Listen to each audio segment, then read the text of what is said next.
Your ability to find the power hidden in your network is going to be largely driven by your ability to connect the dots. In 2013, I had just started my business. And, 2003 rather. In 2003, I had just started my business, and I had the opportunity to teach a class at the John Herron School of Art and Design in Indianapolis. And one of the things that I don't tell people very often is I only like to teach classes where I felt like I was going to get to learn something in the process. And this was no exception. So one of my first assignments for my new school class, brand new time teaching at Herron, was called the Dots and Lines exercise. Now, little did I know it was also referred to as the dreaded Dots and Lines exercise. You see, we had our students take only black and white, hand-drawn dots and lines and demonstrate all of the different design principles on paper. About halfway through this assignment, I learned that my students were not really excited about getting to draw 200 of these. Halfway through the assignment, I think they tried to kill me. But by the end of the assignment, I think they were amazed at how uniquely and differently each of them had found solutions to rhythm and contrast, and to be able to show all of these things just using dots and lines. Because if you think about it, almost anything you could draw, you could probably draw with a little bit of a curve and a little bit of a straight line. I think it really opened their eyes to the power of dots and lines. You know, dots in business may not always get the reputation they deserve. If you look at these dots, maybe you start to see what my students learned in that class. Now, granted, we got to cheat here and use a little bit of color, but you start to see a little bit of motion, a little bit of movement. You start to see maybe even a little bit of emotion. You start to feel something just from the colors and the size of those dots. Dots are also great for visualization. Now, if you are among, you may not realize that there's a 6 and a 42 on these dots. If you can't see the 6 and the 42 and you're a male, you're among 8% of the population who's a little bit colorblind. Congratulations. If there's any ladies in the room that can't see the numbers, you're among 0.5% of the female population who's a little bit colorblind. And I'll say, maybe the projector's not calibrated, so don't freak out. I'm not an optometrist. Dots are also great to play games and to connect. Now, I don't know how many of you have ever played this game before, but when we used to visit my Aunt Betty as kids, my brother and I would run to the back room to play games with our cousins. And one of our favorite games that they had that we didn't have was Connect Four. Now, for those of you who aren't familiar with this, there's also a giant Connect Four out at the pool on the 4th floor. But the job is to get 4 dots in a row of your color, either horizontally or vertically or diagonally.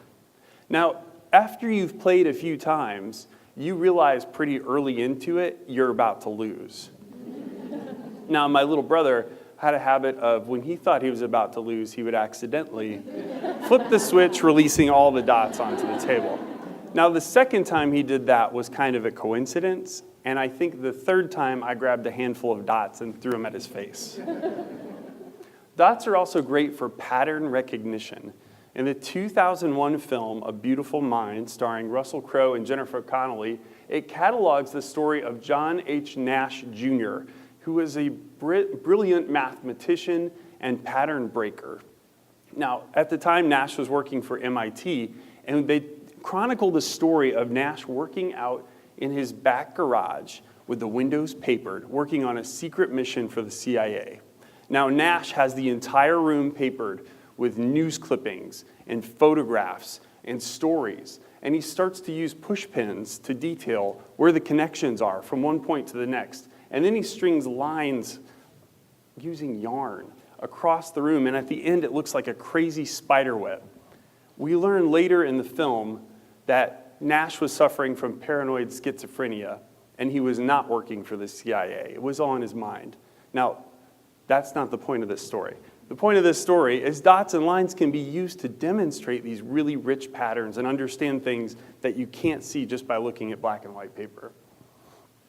Another type of line between two dots is a bridge. Now, I'm not sure the first time that I heard, "Don't burn bridges," but I'm guessing it was probably ingrained in my mind from my parents because it was just so instilled in everything that I did. So the same year that I was teaching that class at Heron, I had the opportunity to do a logo design for a local school board candidate. Now, if there are any graphic designers in the room, you know just how much a school board logo design is both lucrative and sexy. Actually, it is neither of those things, but it was my first year in business, and I thought, what the heck, I'd really like to do this logo project. He seems like a good guy. We're going to make this the best school board logo design ever. So I worked really closely with the client to get the color palette very unique and perfect for him, and to create typography that I thought really expressed this candidate. We were both really happy with it until he showed it to his wife. And she helped me understand the error of our ways and helped art direct different colors and different type selections. Now, at this point, I kind of wanted to fire my client, but that little voice said, "Don't burn any bridges." So I didn't. And I thought, you know what, I can still do their website and their signage and all the collateral they're going to need for the campaign. And I didn't get any of those projects.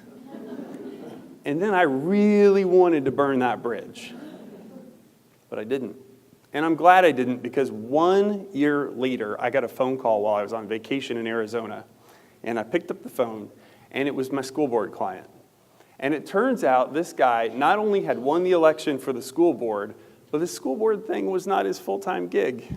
He also owned a remodeling company. And he said, "You know what, I enjoyed working with you so much. I'd like to hire you to do our logo and our new website and all of our marketing collateral and all of our stationery package and everything else that we need to market our remodeling company." At this point, it was one of the largest contracts my company had ever gotten. Now, if I had burned that bridge, this project would have never happened. This is my friend Vilfredo Pareto, an Italian economist from the 1890s. Now, Vilfredo is famous for saying, actually, I have no idea what that slide says. It's in Italian, and I don't speak Italian.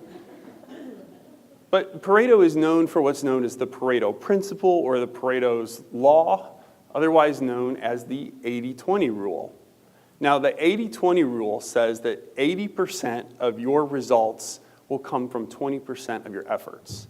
Pareto learned this because he studied land in Italy and learned that 80% of the land was owned by 20% of the people in Italy. He also checked this in agriculture. He learned that 80% of the peas came from 20% of the pea pods. To put this in business development terms, 80% of your new business will come from 20% of your contacts. Let me say that again. 20% of your connections are going to drive 80% of your business, which sounds like a great idea. The challenge is, how do you figure out who those 20%ers are? So I went all Beautiful Minds style to figure this out for myself. So this was a few years later. I dug in and started making hand-drawn notes, and I would put things into the computer, and I would draw over it, and I would literally, every client, every connection, every friend that led to business went into this Beautiful Minds chart. Eventually, I thought I need to clean this up a little bit so I can add to it more easily, and I brought it into Adobe Illustrator. I will not read all of these names to you, but this is kind of what the map looked like. In 2010, I had the opportunity from the local AIGA chapter, which is the Professional Association for Design, to enter a poster in a show that we were doing. And I thought, you know what, this would be a really cool time to figure out if I could do something with my Beautiful Minds chart. So I decided to add some color to it, and I started to add some contrast, and I started feeling a little bit of visual hierarchy. So I was adding blue things for networking groups and green things for clients, and I thought, you know what, the names are kind of getting in the way. So the final piece actually looked like this. So I want to draw your attention to all of the green are paying clients and customers. The top blue was a networking group that I was involved with in Indy called Rainmakers, and the one on the right is actually the AIGA. So if that's not meta enough that I was hired to do a poster for a group that I figured out while doing the poster that the majority of my business was coming from hanging out with my competitors. Does that sound familiar? So the crazy thing is, not only was I hanging out with them, but occasionally I would get a project that I couldn't handle. Something that was maybe too small, something that was too quick of a turn, something that required a specific expertise that we didn't have.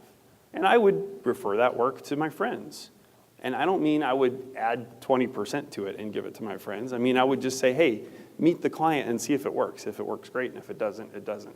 So some of the crazy things that came with that were meeting these guys. So when I submitted this talk a few months back, this wasn't even on my radar, but we just recently merged with one of our competitors in Indianapolis, effectively doubling our size overnight. So sometimes your competitors come to join you. In years after that dots and lines poster, this is how I track most of my connections. I'm using LinkedIn to see where people are, what they do, what their title is, and to get their contact information. But honestly, the more I thought about this as I was writing this talk, I thought, I kind of missed the dots and lines map. I should go back and see what's going on with that. So I did. I went back all Russell Crowe again, and I printed out the most recent version, and everything on here that you see that is handwriting, which is probably most of what you can see at this size, is new stuff. In the last 5 years, my network has effectively tripled in size. So one of the things that I thought of today was I could have made a new beautiful dots and lines chart and showed you all of the ways that the dots are bigger and whatever. That's not very exciting to me. What I want to talk to you about is the people who are in this room today. Now, Megan Scott isn't here, but she's a past president of the Indiana chapter. And Megan Scott is the person who I called about 6 years ago, and I said, hey, we do design work for professional services firms. And she on the other end said, well, we don't need that, but you need to check out SMPS.